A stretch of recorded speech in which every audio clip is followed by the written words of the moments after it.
Parece que o querido Leonardo Boff não gostou do Papa. Olha só. É impressionante. Cada dia que passa, eu amo mais o Papa Leão XIV. Eu vou ler para vocês aqui o que foi que o Leonardo Boff falou a respeito do Papa. Sua primeira fala ao público foi contra as minhas expectativas iniciais. Foi um discurso piedoso e feito para o interno da igreja. Nunca ocorreu a palavra pobre, menos ainda libertação, ameaças à vida e ao clamor ecológico. Palavras essas de um dos fundadores da teologia da libertação aqui no Brasil, que ele tá triste. O Frei Beto também se pronunciou dizendo que tá triste. Então, se a teologia da libertação tá triste, o povo católico de fato está muito feliz com o Papa. E outra matéria que saiu também foi essa aqui. Em breve, Leão XIV deve trocar bispos de arquidioceses estratégicas no Brasil. Rogo a Deus que comece logo por Aparecida. Se é para fazer uma mudança completa aqui no Brasil, que comecemos por Aparecida. Sinceramente, a cada dia que passa, mais e mais motivos para amarmos o Santo Padre. Bendito seja Deus. O Reinaldo Azevedo, que é um jornalista, ele entendeu ali o papel do Papa, questão que ele vai ser social, falar das questões sociais, mas também das questões que envolvem a doutrina da igreja, como deve ser, afinal, e não tem essa crítica assim como Leonardo Boff. Olha só. Escolheu o nome de Leão XIV, uma homenagem explícita a Leão XIII, o primeiro Papa que na era moderna se voltou, digamos, para o mundo, para as questões mundanas, no sentido de que a igreja tem de pensar no mundo que a cerca, se relacionar com esse mundo, né?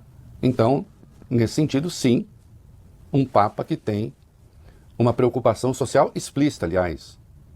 Mandou uma mensagem para aqueles que o acompanhavam, mandou uma mensagem para a sua paróquia no Peru, né? Bom, vamos lá, o que a gente tem? Vai lá. Em sua primeira mensagem, pode haver algumas pistas de como será o pontificado de Leão XIV. Ele falou da paz de Deus armada, saudou Francisco. Convosco sou cristão, por vós sou bispo, né? Ou seja, por vocês, né? E a obra, o Santo Agostinho tem um livro fantástico, editado no Brasil em 2 volumes, que chama Cidade de Deus. Momento cultural.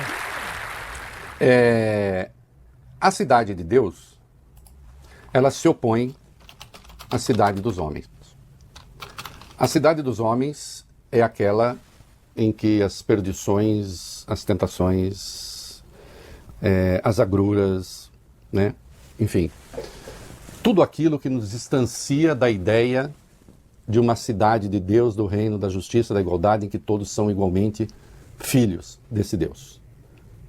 Então ele diz, eu sou esse agostiniano que sigo essa orientação.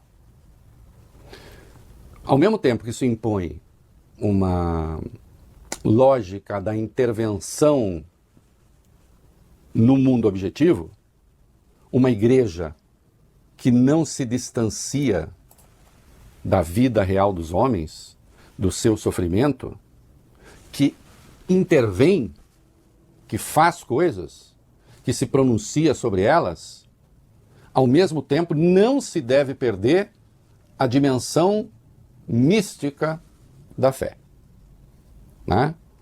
A ideia de que o nosso reino, o reino dos cristãos, não é o reino desse mundo.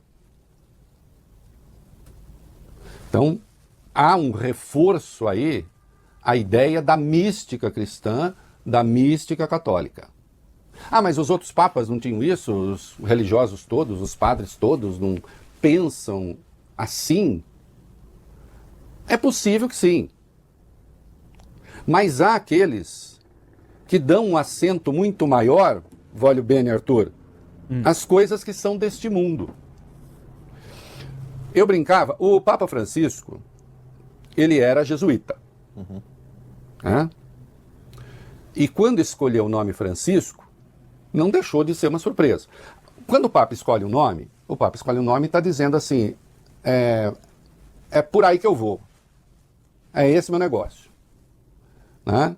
Quando o Bergoglio disse, eu serei o Papa Francisco, obviamente ele estava fazendo uma profissão de fé e expressando a sua vinculação com os pobres, com os humildes, e afinal de contas era para eles que São Francisco falava.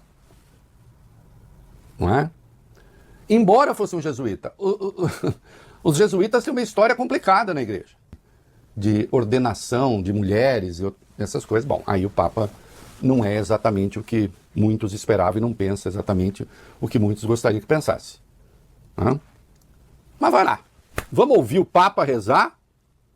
E nós traduzimos na voz. Erro meu, né? Não precisaria nem ter posto o Arthur para ficar rezando, porque a Ave Maria é bastante conhecida. Mas vale a pena, né? Vamos colocar o Arthur para rezar aqui. Vai lá. O Papa, então, rezou a Ave Maria. Rezemos juntos por esta nova missão, por toda a Igreja e pela paz no mundo. Vamos pedir esta graça especial a Maria, nossa mãe. Ave Maria, piena de graça. Ave Maria, cheia de graça, o Senhor é convosco. Bendita sois vós entre as mulheres, e bendito é o fruto de vosso ventre, Jesus. Santa Maria, Mãe de Deus, rogai por nós, os pecadores, agora e na hora de nossa morte. Amém. Amém. E aí a gente tem, então, nesse primeiro pronunciamento, algumas linhas, né, gerais do que pensa o novo. Mais. Ainda que essa manifestação em particular tenha dado mais no campo da retórica do que alguma mudança efetiva. Dadas as opiniões anteriormente emitidas pelo novo Papa, tudo indica que Leão XIV vai esfriar um tanto debate sobre costumes, gêneros e identidade. Sofia, eu não tô lendo o Jones Manuel, eu tô lendo o Reinaldo Azevedo. O Reinaldo Azevedo tem todos os motivos para defender o Papa e está dizendo, ele não vai avançar nas questões de costume, gênero e identidade. Então, assim, a galera que tem uma galera comemorando aí nos chats aí que, venceu um progressista. Gente, primeiro, é estadunidense. A desconfiança tem que começar a partir daí. E dois, assim, o nome escolhido e os antecedentes, e aí vocês vão ver quando ele começa a contar a história do Leão XIII, que é um Papa que combateu o socialismo. Vocês estão ouvindo isso da boca, eu não sou nem revolucionário, tá, gente? Mas é importante a gente trazer a perspectiva histórica, senão a turma começa a distorcer quem é esse cara.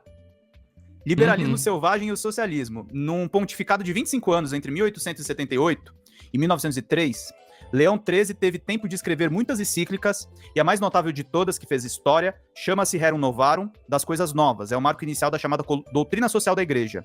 O documento merece ser lido ainda hoje, a íntegra em português. Tem o link lá diretamente. No site do Vaticano, algumas datas são bastante eloquentes e ajudam a entender o documento. Aquele Papa nasceu em 1810.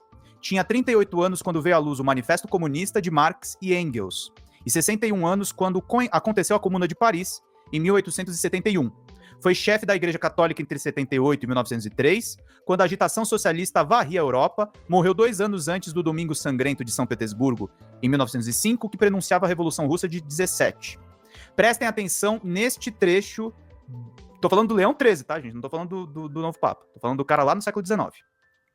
Em todo caso, estamos persuadidos, e todos concordam nisto, de que é necessário, com as medidas prontas e eficazes, vir em auxílio dos homens e das classes inferiores, atendendo a que eles estão, pela maior parte, numa situação de infortúnio e de miséria imerecida. O século passado destruiu, sem substituir por coisa alguma, as corporações antigas, que eram para eles uma proteção. Os princípios e o sentimento religioso desapareceram das leis e das instituições públicas. E assim, pouco a pouco, os trabalhadores isolados e sem defesa têm se visto, com o decorrer do tempo, entregues à mercê de senhores desumanos e à cobiça de uma concorrência desenfreada.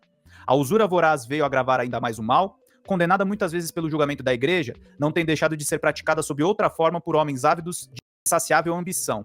A tudo isto deve-se acrescentar o monopólio do trabalho e dos papéis de crédito, que se tornaram um quinhão de um pequeno número de ricos e de opulentos, que impõe assim um jugo quase servil à imensa multidão de proletários.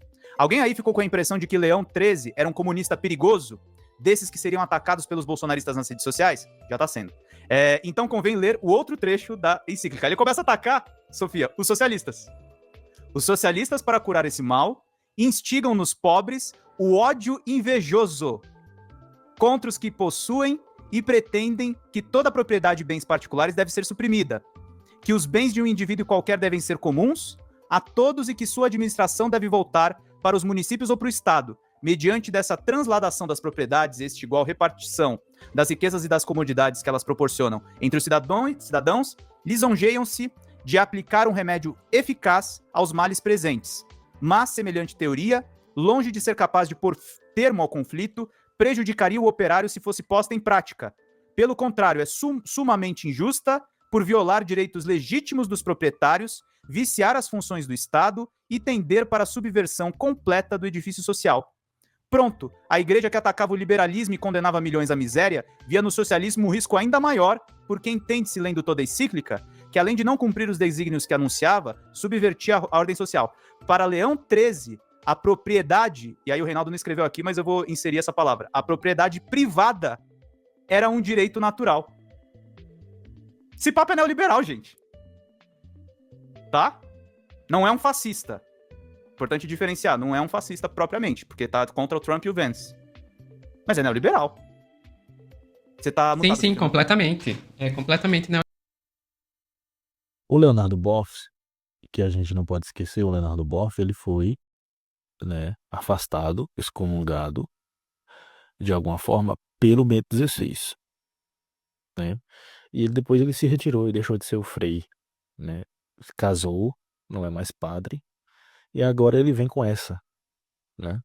Sendo de aceitar o Papa, né? Essas teorias são meio sede-vacantistas, por mais que ele seja da TL.